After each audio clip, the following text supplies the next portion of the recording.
Deputy CM Pawan Kalyan గారు Bheemla Naik cinema తర్వాత వస్తున్న సినిమా ఇది. ఎంతో గ్యాప్. యాక్చువల్లీ ఈ సినిమాని ఎప్పుడో స్టార్ట్ చేశారు. కానీ కొన్ని కారణాల వల్ల ఏంటంటే ఇది అవ్వలేదు. సో మొత్తానికి ఏంటంటే సినిమా అయితే మాత్రం పక్కా blockbuster friends. Hello friends, welcome to my channel. Friends, ఈ వీడియోలోని మీకు హరిహర వీరమల్లు ఎక్స్పెక్టెడ్ రివ్యూ చెప్పబోతున్నా. అంటే ఎక్స్పెక్టెడ్ రివ్యూ అంటే నేను సినిమా చూడలేదు, కానీ ట్రైలర్ చూసిన తర్వాత ఆ ట్రైలర్ లో వచ్చిన మనకి ఎక్స్పెక్టేషన్స్ వల్ల నేను ఈ సినిమా ఎలా ఉండబోతుంది అనేది ఎక్స్పెక్టెడ్ రివ్యూ అయితే చెప్పబోతున్నాను. సో ఈ రివ్యూ అయితే వినండి. సో హరిహర వీరమల్లు సినిమా ఎలా ఉంటుంది అంటే, నాకు తెలిసినంత వరకు ట్రైలర్లో చూసినంత వరకు నాకు ఏంటంటే, మీకు తెలిసిందే కదా, ట్రైలర్ గురించి నేను రివ్యూ కూడా చెప్పాను. అదేంటంటే హరిహర వీరమల్లు ట్రైలర్లోని హరిహర వీరమల్లు క్యారెక్టర్ గురించి అంటే అంత ఎలివేషన్స్ లాగా మనకి కనిపించలేదు. కాకపోతే సినిమాలో మేబీ చాలా బాగుండొచ్చేమో అని అనుకుంటున్నా. అండ్ ఈ సినిమాలో బాబీ డియోల్ విలన్ గా చేస్తున్నారు, ఔరంగజేబ్ గా చేస్తున్నారు. సో నాకు తెలిసి ఔరంగజేబ్ గా బాబీ డియోల్ చాలా బాగా చేస్తారు ఖచ్చితంగా. అండ్ పవన్ కళ్యాణ్ కూడా మీ అందరికీ తెలుసు, పవన్ కళ్యాణ్ యాక్టింగ్ ఎలా ఉంటుందో మీ అందరికీ తెలుసు. But Pawan Kalyan first time historical movie చేస్తారు. ఆయన ఎన్నో మూవీస్ చేస్తారు, కాకపోతే ఎప్పుడు ఈ హిస్టారికల్ మూవీస్ చేయలేదు. But this is the first time Pawan Kalyan is doing historical movie, so we have to wait and watch how he performs.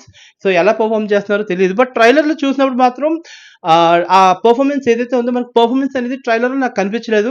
But maybe సినిమాలో అయితే మాత్రం దోలు తీర్చేస్తారని మాత్రం నాకు అర్థమవుతుంది. అండ్ ట్రైలర్ బట్టి చూస్తే సినిమా మీద ఒక అంచనాలు అయితే ఉన్నాయి, అంచనాలు అయితే భారీగానే ఉన్నాయి. ఎందుకంటే పవన్ కళ్యాణ్ సినిమా. అండ్ మెయిన్ థింగ్ ఏంటంటే క్రిష్ జాగర్లమూడి డైరెక్షన్ కాబట్టి చాలా చాలా బాగుంటుంది మనం ఎక్స్పెక్ట్ చేయొచ్చు. ఎందుకంటే క్రిష్ జాగర్లమూడి సినిమాలన్నీ ఏంటంటే మెసేజ్ ఓరియంటెడ్ ఉంటాయి, చాలా ఒక వాల్యూ ఉంటుంది. నిజంగా ప్రతి సీను ఏంటంటే వాల్యుబుల్గా ఉంటుంది అనమాట.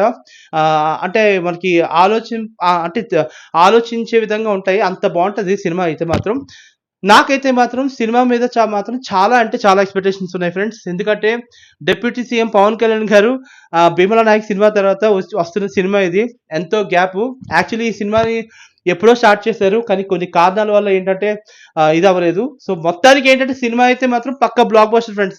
ఇది నా ఎక్స్పెక్టెడ్ రివ్యూ. అంటే నేను పవన్ కళ్యాణ్ ఫ్యాన్స్ అంటే ఇంతకుముందు ట్రైలర్ రివ్యూ చెప్పినప్పుడు ఏంటంటే చాలా మంది ఏంటంటే నన్ను తిట్టారు. అంత ఏం లేదనిపించింది, ఉన్నమాట చెప్పాను. కొంతమంది తెలుసు ట్రైలర్ నిజంగా అంత ఎలివేషన్స్ అయితే పవన్ కళ్యాణ్ అంటే హరిహర వీరమల్లు క్యారెక్టర్ గురించి అంత ఎలివేషన్స్ అయితే ఇవ్వలేదు కాబట్టి నేను చెప్పాను. బట్ సినిమా అయితే మాత్రం పక్క బ్లాక్ బస్టర్. ఇది నా ఎక్స్పెక్టెడ్ రివ్యూ. లెట్స్ సీ నా ఎక్స్పెక్టెడ్ రివ్యూ నిజం అవుతుందా అబద్ధం అవుతుందా రేపటి వరకు మనం వెయిట్ చేద్దాం. రేపటి వరకు ఎందుకు, ఇవాళే వెయిట్ చేద్దాం. సో తెలిసిపోద్ది దాన్ని బట్టి ఏంటనేది. ఓకేనా? సో ఇది friends expected review of Harihara Veeramallu. మరిన్ని వీడియోస్ కోసం, మరిన్ని అప్డేట్స్ కోసం నా ఛానల్ని సబ్స్క్రైబ్ చేయండి. నా ఛానల్ వచ్చరికి కేవీ టాక్స్. బాయ్.